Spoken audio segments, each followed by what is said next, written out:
Hi everyone, मैं हूं मोहित गोयल और आप देख रहे हैं टिप्स एंड ट्रिक्स गुरु। आज हम अपने इस वीडियो में बात करने वाले हैं एक्सपोर्ट से रिलेटेड लेटेस्ट अपडेट के बारे में। दोस्तों, एक्सपोर्ट से रिलेटेड काफ़ी कन्फ्यूजन है क्योंकि जो अर्लियर इन्वॉइसिंग रूल इशू किए गए थे उसमें ये लिखा गया था कि एक्सपोर्ट से रिलेटेड इन्वॉइस के ऊपर आपको एक लाइन मेंशन करनी है जिसमें लिखना है कि आप बॉन्ड या एलयूटी के अगेंस्ट में विदाउट आईजीएसटी पेमेंट के एक्सपोर्ट कर रहे हैं मटेरियल को। तो सबसे पहला क्वेश्चन यहीं पर रेज़ हो जाता है कि ये बॉन्ड या एलयूटी किस फॉर्मेट में सबमिट करना होगा और किस तरह से सबमिट करना होगा। दूसरा, यही इन्वॉइसिंग रूल में एक्सपोर्ट से रिलेटेड इन्वॉइस के ऊपर 4 फील्ड मैंडेटरी किए गए थे कि ये भी डालने ज़रूरी हैं। उनमें फोर्थ पॉइंट जो दिया गया था वो पॉइंट था number and date of application for removal of goods for export, यानी आपको एक्सपोर्ट एप्लीकेशन का नंबर यहाँ पे इन्वॉइस में मेंशन करना था। तो यही लाइन ARE1 के ऊपर लिखी होती थी, तो इसी से आइडिया लगा जा रहा है कि ये ARE1 फॉर्म अभी भी GST में रहने वाला है। बट डिपार्टमेंट ने कोई फॉर्मेट इसके लिए स्पेसिफाई नहीं किया था, तो स्टिल एक कन्फ्यूजन और था। तो 2 कन्फ्यूजन ये चल रहे थे कि बॉन्ड या एलयूटी कैसे सबमिट होगा, किस फॉर्मेट में सबमिट होगा, दूसरा ARE1 फॉर्म होगा तो किस फॉर्मेट में होगा।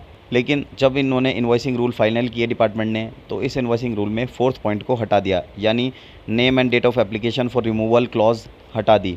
तो इससे ये आइडिया लगाने जाने लगा कि ARE1 फॉर्म नहीं होगा। बट ये क्वेश्चन फिर भी बना रहा कि ARE1 नहीं होगा तो फिर किस फॉर्म पे एक्सपोर्ट करेंगे और कैसे ये प्रूव हो पाएगा कि मटेरियल एक्सपोर्ट हुआ है।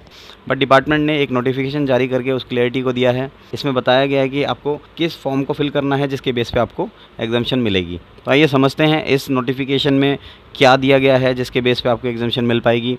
वो ये है कि अगर कोई registered person without payment of duty export करना चाहता है तो उस केस में उसे बिफोर एक्सपोर्ट एक बॉन्ड या लेटर ऑफ अंडरटेकिंग देनी होगी। उसके बेस पे आप उसको एक्सपोर्ट कर पाएंगे। ये लेटर ऑफ अंडरटेकिंग अपने जुडिशनल कमिश्नर को सबमिट कराई जाएगी और इसके लिए जो फॉर्म स्पेसिफाई किया है वो GST RFD 11 स्पेसिफाई किया है। इस फॉर्म को फिल करके आप अपनी बॉन्ड या लेटर ऑफ अंडरटेकिंग यहाँ सबमिट करा सकते हैं और उसके बेस पे आप एक्सपोर्ट कर सकते हैं।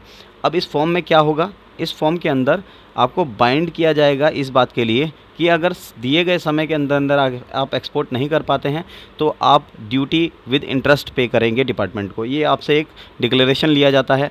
तो वो टाइम पीरियड क्या है मटेरियल के लिए और सर्विस के लिए?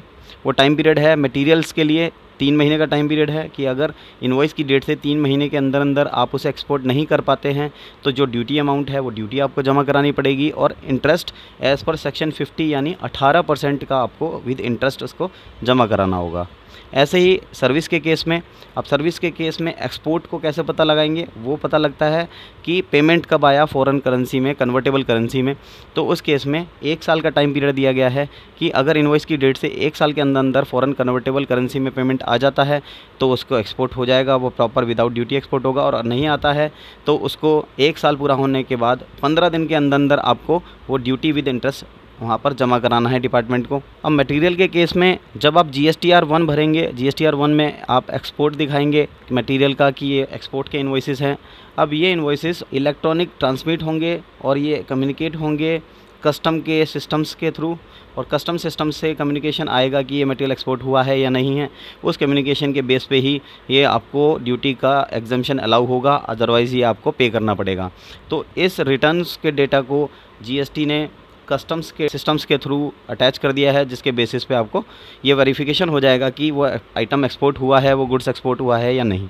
अब इसमें एक पॉइंट ऐड किया है इसमें कि अगर विद इन स्पेसिफाइड टाइम, जो हमने ऊपर डिस्कस किया अभी, उस टाइम के अंदर अंदर एक्सपोर्ट नहीं हो पाता है तो आपको ड्यूटी पे करनी है। लेकिन ड्यूटी नहीं पे की जाती है तो उसके लिए प्रोविज़न में ये दिया गया है कि आपका letter of undertaking bond withdraw हो जाएगा इमीडिएट इफ़ेक्ट के साथ, और आपके पास जो ड्यूटी पेंडिंग रह जाएगी उस ड्यूटी पेंडिंग को सेक्शन 79 जो कि रिकवरी ऑफ टैक्सेस के बारे में बताता है कि किस तरह से रिकवर किया जा सकता है टैक्स, तो उस तरीके से आपसे टैक्स को रिकवरी किया जाएगा। फिर अगर आप 15 डेज़ के अंदर पेमेंट नहीं कर पाते हैं तो ये काम हो जाएगा। लेकिन आपने ड्यूटी अगर उसका पेमेंट कर दिया है और आपका लेटर ऑफ अंडरटेकिंग या बॉन्ड विड्रॉ हो चुका था, उसके बाद ड्यूटी पेमेंट कर रहे हैं, तो उसके बाद जैसे ही ड्यूटी पेमेंट होगी वो बॉन्ड या फिर लेटर ऑफ अंडरटेकिंग आपका रीस्टोर हो जाएगा इमीडिएट इफ़ेक्ट के साथ। तो इस तरह से पूरा एक्सपोर्ट प्रोसीजर चलेगा, कम्युनिकेशन होगा सिस्टम टू सिस्टम।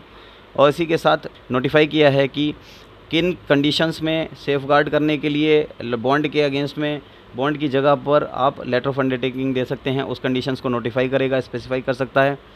और 6th पॉइंट बहुत इंपॉर्टेंट है SEZ से रिलेटेड, जिसमें ये बताया गया है कि SEZ के केस में भी आपको सेम प्रोसेस फॉलो करना है, इसी तरह से कम्युनिकेशन होगा। वहाँ पे भी जो SEZ अथॉरिटीज़ हैं वो कम्युनिकेट करेंगी सिस्टम्स के थ्रू कि आपका मटेरियल एक्सपोर्ट हुआ है, और उसी के बेसिस पे आपको एग्जम्पशन मिल जाएगी। तो अब जो फॉर्म्स का लॉस होता था, कई बार आपका ERE फॉर्म एंडोस हो जाते थे, एंडोस होने के बाद खो जाते थे, एंडोसमेंट नहीं हो पाता था, क्योंकि इमीडिएट जैसे ही SEZ में मटेरियल जाता था इमीडिएट चेक नहीं होता था, वो चेकिंग के लिए रखा जाता था, डॉक्यूमेंट वहाँ रह जाते थे ERE 1 वगैरह।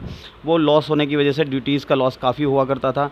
अब सिस्टम टू सिस्टम कम्युनिकेशन होगा तो इस लॉस को भी कवर किया जा गया है, इसकी लॉस को भी बचाया जा सकता है, जो कि एक बहुत ही इम्प्रूव्ड स्टेप है गवर्नमेंट का, जो कि बहुत फ़ायदा देगा कंपनीज़ के लिए भी। तो जिस तरह से पेपर वर्क को घटाया जा रहा है, इससे कंपनीज़ के लॉसेस को रिड्यूस किया जाएगा और उनको फैसिलिटेट किया जाएगा, टाइमली उनको बेनिफिट मिल पाए। ये थे सारे प्रोविज़न। Thank you.